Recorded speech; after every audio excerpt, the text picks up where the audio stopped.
And so we're literally exchanging the risk of uterine rupture in that current pregnancy for the risk of a preterm and future deliveries. And unfortunately, it's often not relayed to women in that language, in that clear of language. They're told we can circumvent the scary uterine rupture through this surgery, but then they're not informed on those risks that are waiting for them down the line. And I think that's a very important part of the conversation, regardless of where the woman is birthing.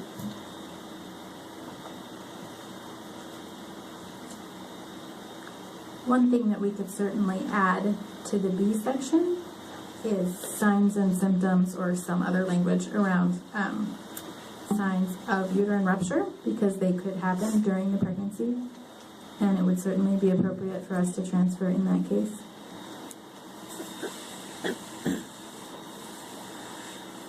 And as I already noted, the placental anomaly stuff is already in here.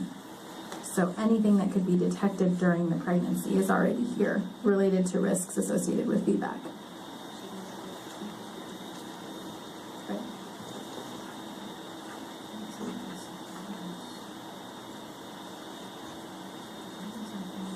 So under B, signs and symptoms of uterine rupture.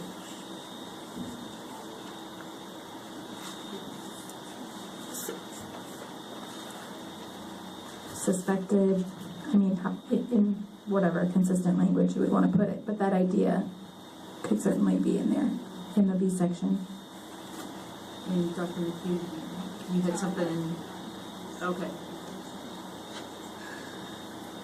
I mean, it would certainly fall under other problem. It's definitely something we transfer for, but if it was helpful to put it in, then we can certainly put it in.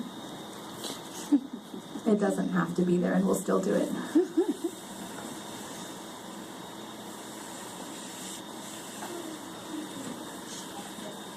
I haven't said anything because ACOG's position on this is crystal clear. Understood. Something just caught my eye in section A. Number 18, serious congenital abnormalities affecting childbirth, and 19, family history of serious genetic disorders or hereditary diseases. I think these are things within the scope of the midwife. I don't think they need to be referred. Perhaps what we should be doing is testing for serious congenital abnormalities affecting childbirth. Certainly if we've got a diagnosis of a baby with a serious heart defect because the ultrasound showed it, the ultrasound that we ordered, we're going to be referring for those kinds of things. I think these do not really belong in necessary referrals to a physician. Now, family history of serious genetic disorders, that doesn't need to go to the physician. Those can stay with the midwife's scope of practice and refer if there are positive results, problematic results.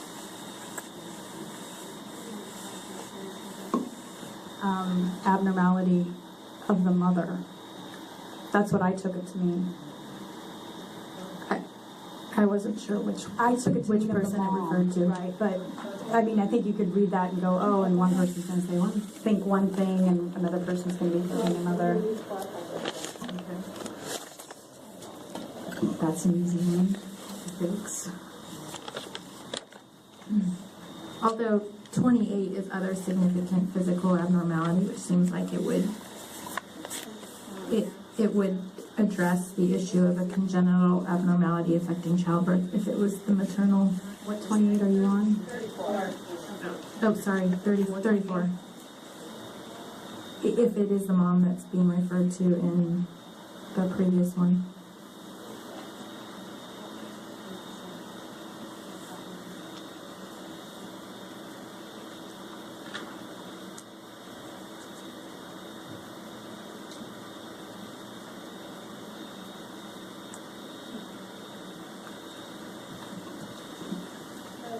Serious congenital abnormalities affecting childbirth as part of our current standard of care.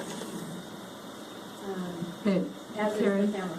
I'm going to have you hold on because she came up to use the mic, and then if you want to, I'm going to have you use the mic too if you want to. Sorry, real quick. Tanya Smith Johnson. What in piggybacking off of that one, what about families who know that baby has some kind of genetic defect, but they choose based on spiritual or religious reasons where they want to still have care with the midwife, knowing the outcome, and still want to have a baby at home? does that mean they still have to be referred out to a doctor and the doctor gives them the okay whether or not they can still have their home birth, even though they know the condition of the baby or they know the baby might not survive?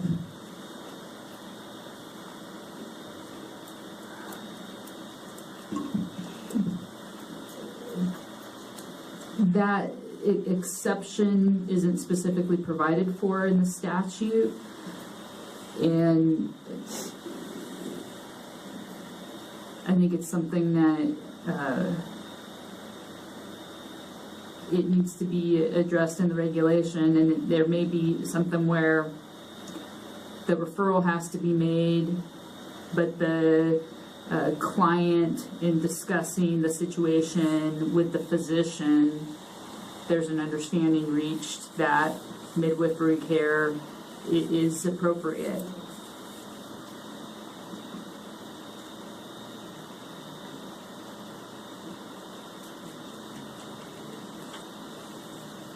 So does that mean number, I guess 16, where it says serious congenital abnormality affecting childbirth, or the one where we were talking about 34, significant physical abnormality? Are we talking about the mother or the baby, or both? Or we're going to specify that in regards to my previous statement as far as still being able to birth at home?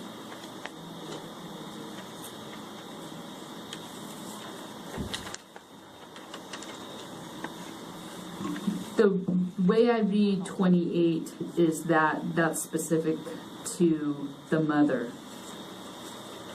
So, because it talks about the ability to safely care for a newborn.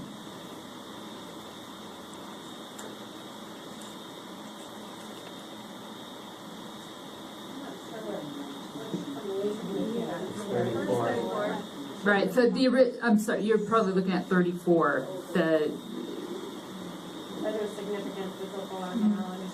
The old 18 and all the fetal conditions are addressed under B, where it's the current, right, number 19. They're all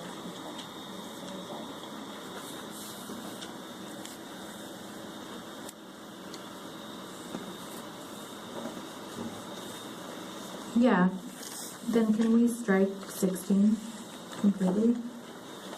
Just because it's confusing us? Or, sorry, new 16, old 18. No, serious congenital abnormalities affecting childbirth, because if it's referring to maternal, it's going to be in old 34, new 28, and if it's fetal, then it's down in the other section like you mentioned.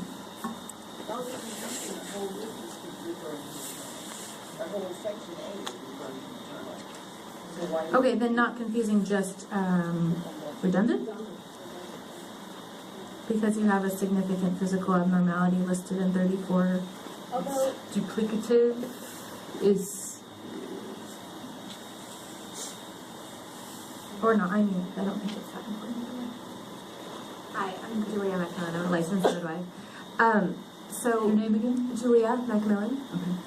So the serious congenital abnormalities affecting childbirth, assuming we're talking about serious congenital abnormalities of the mother, I actually feel like is more relevant than other significant physical abnormality that may, I don't know, the other one just is a little bit more vague. Speaking just from having a client who she herself has one arm, that could significantly affect her ability to carry her baby and breastfeed. We had to work a lot with, different positions, but it didn't affect the course of her pregnancy or childbirth. So yeah, I don't know, I guess again, we're kind of going back to like, what are we trying to get at here? And we're trying to get at a safe birth, a safe pregnancy and a safe birth.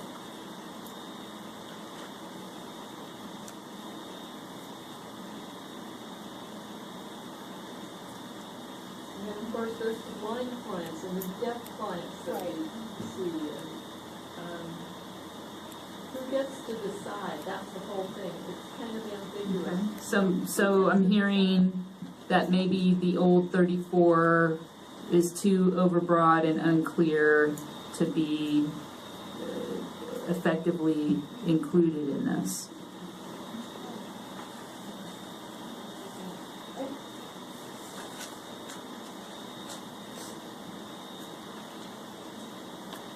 I personally think if you leave 34 the way that it is, the old 34, other significant physical abnormality, then it's left to the discretion of the midwife and the client to decide whether her particular significant physical abnormality is going to impact her pregnancy. Whereas if you list it as serious congenital abnormalities affecting childbirth, while it's still vague enough to allow interpretation by the midwife, it seems like it's redundant and could be covered in other significant physical abnormality. And that wording, I feel, is more responsive to the ability of the licensed midwife to make a determination as to whether that particular client with the missing arm is at risk.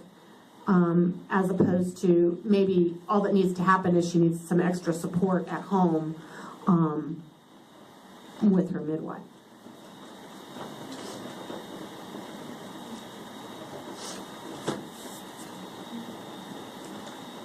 Let's not forget that these are conditions that are requiring referral to a physician. And there are tons of things that come up that there's no need. So the significant is a really important word on that if we keep that, or it might be that we should be saying clinically significant there, so that it really is talking about some kind of pathology that needs to be medically evaluated rather than just a vague condition.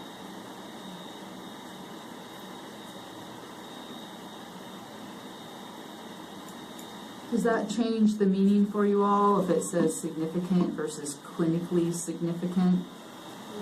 No. You guys, you're not going to help me with this at all, are you? Not a little bit. Determination of the midwife, and I think that's a good thing. And I really think that serious congenital abnormalities can be included in that wording.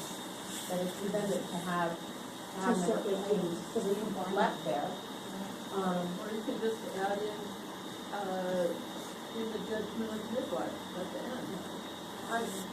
I'm not opposed to clinically significant, if that makes the parent happier, but. Well, you have significant in a number of other places, so just maybe be consistent and we'll be happy. Okay.